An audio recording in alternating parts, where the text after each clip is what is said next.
Each year, the senior class nominates and elects a class orator. This year, the senior class has chosen Mr. Namir Khaliq.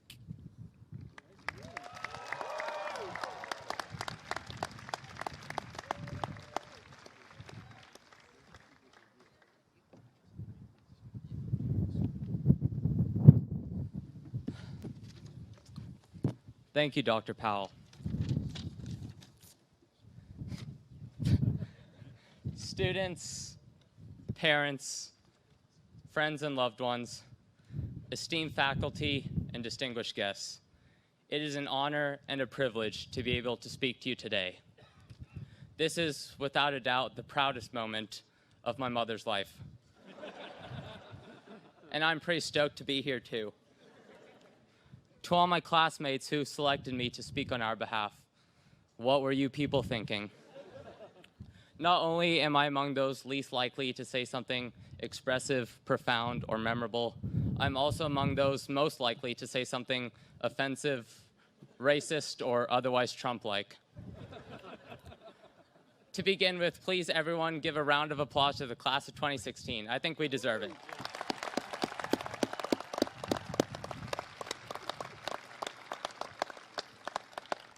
Three National Merit finalists, 4 SPC championships, back-to-back-to-back National Science Olympiad placements, and yet we still find time to plan what many juniors have happily described as the single greatest senior prank of all time. I would also like to remember a classmate who is no longer with us. Anne Josette Hill was a passionate, ardent, and simply amazing woman. It's a tragedy that she is not here today, but I know that she will forever be part of the Casady community and of the class of 2016. May we honor her memory in all that we do and all that we become. Friends, it's been a ride, full of ups and downs, twists and turns, some people not having the metal bar all the way in their lap, resulting in a terrifying experience they never want repeated. It's times like these that I'm reminded of what Charles Dickens wrote in the opening lines of A Tale of Two Cities. It was the best of times. And I think that was it. That's all he wrote. There was nothing really after that. And it's true. The years we've spent at Casady have and will probably be among the best years of our lives. We all faced our slew of challenges, however. Final exams, college applications, the Golden State Warriors, Ebola. But we persevered, and doing so is a huge accomplishment, particularly at an institution such as Casady. The fact that we are here today is an indication that we are all capable and intelligent human beings. Every single one of us is smart. We wouldn't have made it this far if we weren't. We may not all have equal ACT scores or be enrolled in the highest level of math, but don't worry, because nobody does math in real life. And your ACT score is a better indicator of how much fun you didn't have in high school than how successful you will be in your career. And there are many different kinds of smart. Some of us are mathematically smart, others musically smart, some are physically smart, and some, like myself, are just plain smart. But so what? When has simply being smart ever actually meant anything? You're taking third-year college-level math in high school? So what? You can play 7 instruments? That's cool. So what? You run the fastest 400 this school has ever seen? Good for you. So what? I can name every movie to have won Best Picture since 1959. Is that supposed to impress you? Yes, it should. But still, so what? We've all been endowed with gifts that make us exceptional in one way or another, but simply having these gifts is meaningless. It's what we do with them that really matters. So why not do something great? And when I say something great, I don't mean the kind of great where someone might say, wow, you have a great smile. No. Unless your smile cures cancer, it's not a truly great smile. Real greatness is not a quality that is given by birth. It's a quality that is achieved through action. And make no mistake, Casady is a place that has enabled us to achieve great things. Where else do you get to start your day in mandatory prayer? Or be taught by what can only be described as the single most intelligent, passionate, and sincere group of teachers, administrators, staffers, and mentors the human race has ever assembled.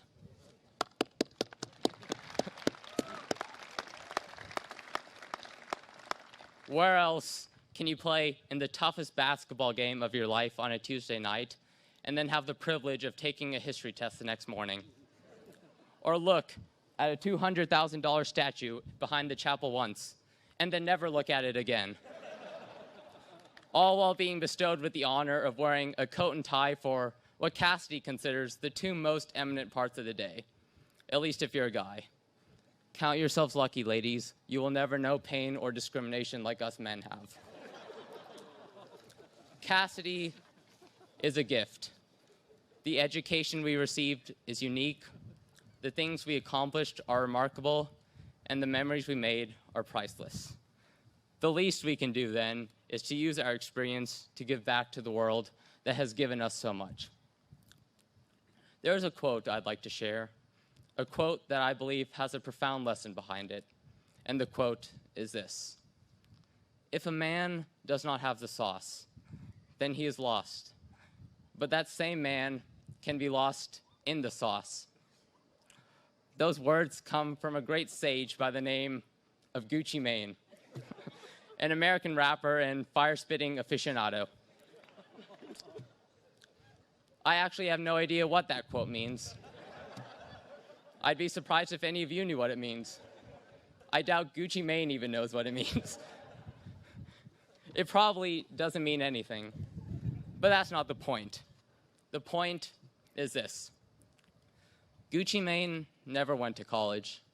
He has, however, been to prison multiple times for a wide variety of criminal offenses. He has a tattoo of an ice cream cone right in the middle of his face. And though I've never met him, and I hate to make assumptions, he probably isn't the most intelligent person on earth either. Yet Gucci Mane has managed to top the record charts on several occasions, has sold hundreds of thousands of albums, and has an estimated net worth of over $15 million.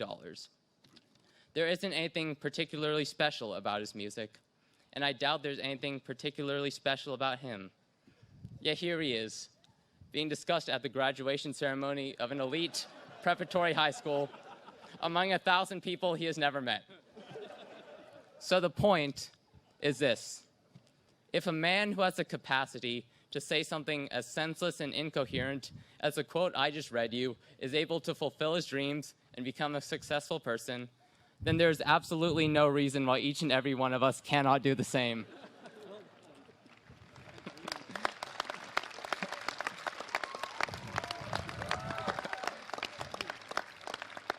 And let me tell you how Gucci Mane did it. Hard work and perseverance, I assume. Because he definitely did not do it with a strong vernacular. Gucci Mane had a dream. He set a goal for himself, and he pursued that goal until the moment he achieved it, I assume. Again, I've never met the guy. I don't think I want to. But Gucci Mane put in the time and the effort to build something out of nothing and achieve what he set out to achieve. Gucci Mane has the sauce, whatever that means. We too can have the sauce, but it's not going to be handed to us like at Chick-fil-A. We each are going to have to get up and get it for ourselves, like at Freddy's.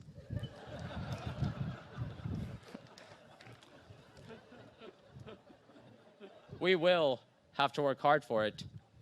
We are all going to be tested. We will all be forced to struggle, and we will all want to give up at one point or another. We will all be discouraged and be filled with self-doubt and self-loathing and self-hatred, because life isn't easy. It's hard. But that's the point. That's what distinguishes the Gucci Manes from the not Gucci Manes. And there are people in this world who don't make it, who are unable to achieve great things, who all they have going for them is a pleasant, non-cancer curing smile. But that shouldn't be us, because I know that each and every one of us has what it takes to do something great, to achieve success in all our pursuits, and to have the sauce. So get up and get it. We went to Casady, for crying out loud. Thank you.